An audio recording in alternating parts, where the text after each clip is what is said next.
at the end of the 2 months trial. I had been attending the courts in the shower hall to get an idea of the procedure. And one day, when the petty sessions, were sitting, I was asked to go over, report a couple of cases, and come back to write my copy, all of which I did. I had been writing, I suppose, half an hour, when the door opened and in came J.O.T. and his partner, W.B. Creasy, a small and courteous old gentleman. They all seem to be old gentlemen, who looked after the commercial side of the business. "Mr. Saunders," said Mr. Creasy, "I wonder if you would mind reading out what you've written so far." He and J.O.T. stood behind me, while Freddie Tapp, sitting opposite, looked up from what he was writing, wondering what it was all about. The case I had attended involved a summons for poaching rabbits, which for some reason were called conies in such cases. I read out what was written, named the address of the defendant, the charge, the place, where and when, named the prosecuting solicitor of the case outlined by him, and so on. When I got to the end of what I had written, I was thanked politely and the bosses left. Tapp, I think, was genuinely bewildered. He had seen the other two while I was reading, and Mr. Creasy, he said, had been shaking his head as he listened. "What are they getting at?" asked Fred. I'm not sure with his deafness that he picked up my recital. But even as I was reading it, I was aware that it was nothing more than a verbatim report, not the sort of tight ceremony that John Chaplin would have made of it. They must have decided to let me carry on in the hope that I'd get better. In any event, at the end of the month, I was told I was on the staff with a wage of 30 shillings a week. By arrangement, I gave my mother £1 and kept 10 bob for myself. I was to spend 5 years from October 1934 to September 1939 in my first spell with the Essex Chronicle. I loved the job, and naturally I became better at it as time went on. Just as naturally there was the occasional hiccup. Our aldermanic editor was proud of his proficiency with Pitman's shorthand, and at one time used it to address me a note in a police court, where he was presiding and I was reporting. I had snatched a few moments from the press bench for a quick coffee, and on my return was handed a piece of paper by the court usher. My boss had written, "Mr. Saunders, you seem to choose an unfortunate time to absent yourself. The following was said by this witness while you were out." But it wasn't all coffee in courtrooms. There were flower shows, amateur dramatics, meetings and gatherings of all kinds, from local groups, from estate agents and insurers, to farmers and licensed victuallers, i.e. publicans. Weddings, funerals, yes, funerals.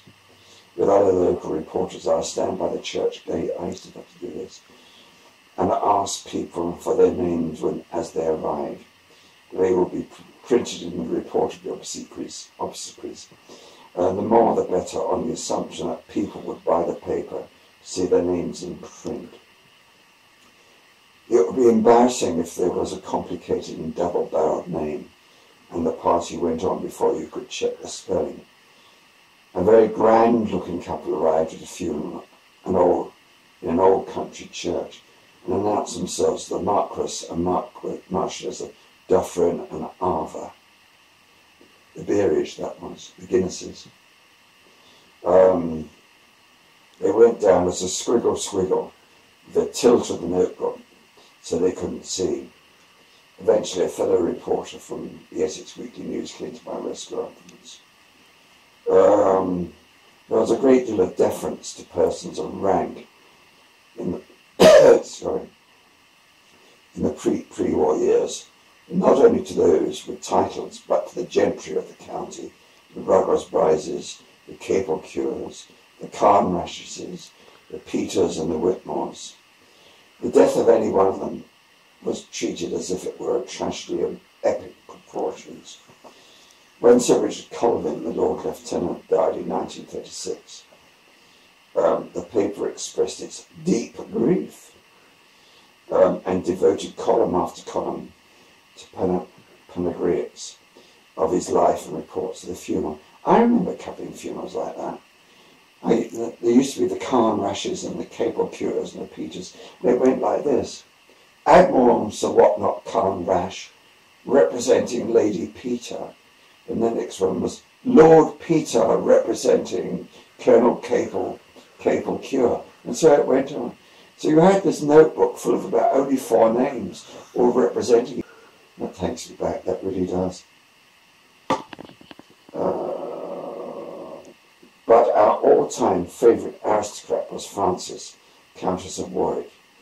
In her view, she'd been a famous beauty, one of the fleeting mistresses of Edward VII, who through an intermediary, and it was Lord Charles Beresford actually, had to pay out several £1,000s to get back his love letters when Frances had fallen on hard times. J.O.T. knew her well and once sent me to Easton Lodge to check on the story that she intended to leave Warwick Castle to the nation in her will. She had by this time espoused the cause of socialism, and she instead of holding these grand weekend parties for the aristocrats and her various lovers. She espoused the Fabian cause. And there were all these terribly serious Fabian women. And I knew this, because I wrote it for Country Life. And she used to take these Fabian women up to the bedroom she shared with Edward VII and bounce up and down on the bed. And it shocked their prim souls. Oh, God. Frances. At Easton Lodge, she received me with kindness and said all the right things. Yes, the story was true. The castle was one of the most splendid in the land, would become the property of the people when she passed on. Except that it didn't. It wouldn't. There was a furious reaction from the family, the Grevilles, when the story appeared. The castle was not hers to give. It was tied up with all kinds of trusts and legalities, and Frances had no voice in its future. Next week's paper took it all back. Eventually, Gill went to Fleet Street, trod the path that so many young reporters trod. But the Chronicle is like a siren call. It lured him back, and back he came.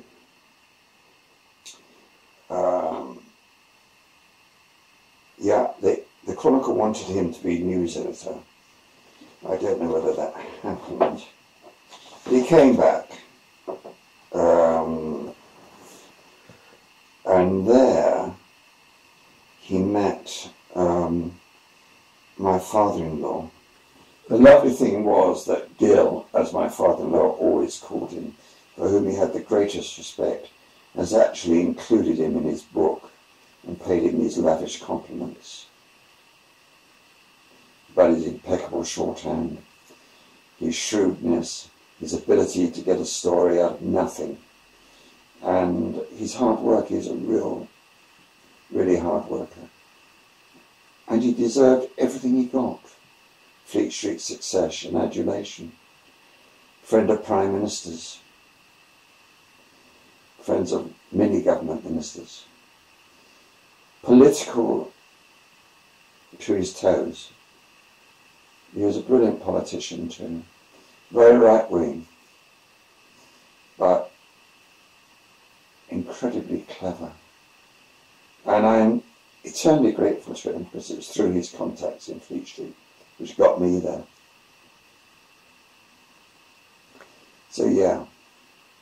And it was rather strange being starting out in Fleet Street as the son-in-law of a living legend. When I got this everlasting debt to my late father-in-law, he lived to 97 by the way, because he, through his contacts, got me into Fleet Street. I don't think he could bear the thought of someone who was going to marry his daughter still being a reporter on a local paper. And anyhow, through his contacts, he got me into Fleet Street. And when I joined it was incredibly difficult for me. Though I was starting out in this strange world of which I was totally in awe and a bit scared of. And everywhere I went, I met someone who knew him. Very, very difficult, you know, being the putative son-in-law of a living legend, but that's how it was. He joined the Chronicle from Hoffman's. My father-in-law had come over from Ireland in 1935 to try and break into British journalism. He'd been a reporter on the Kilkenny Journal. In those days, landladies used to put notices on the doors saying, "No dogs, no Irish." And he never broke it, and then they broke into it. Then the war came, and he went to Hoffman's and he became a departmental manager. But he had this longing to get back to journalism, and the Chronicle offered him a job, and he went. And he got some brilliant stories, absolutely brilliant. But he used to talk about Gil Saunders a lot, in sort of almost an awed tone. I mean, even then, when he was on Fleet Street, I used to hear these stories about the wonderful Gill. But one of my father-in-law's best stories was when he found out that the council and the then mayor, who were about to host the civic dinner, were fiddling the coupons so that people could have meat and jelly and trifle. It was a bit like the story of the pig in Private Function with Maggie Smith and Michael Palin. It's just that story. And of course, my father-in-law, Paddy Travers, as he's known, flogged it round Fleet Street. And then he got an offer from Fleet Street to join the Press Association, which he did. Come on, Corby.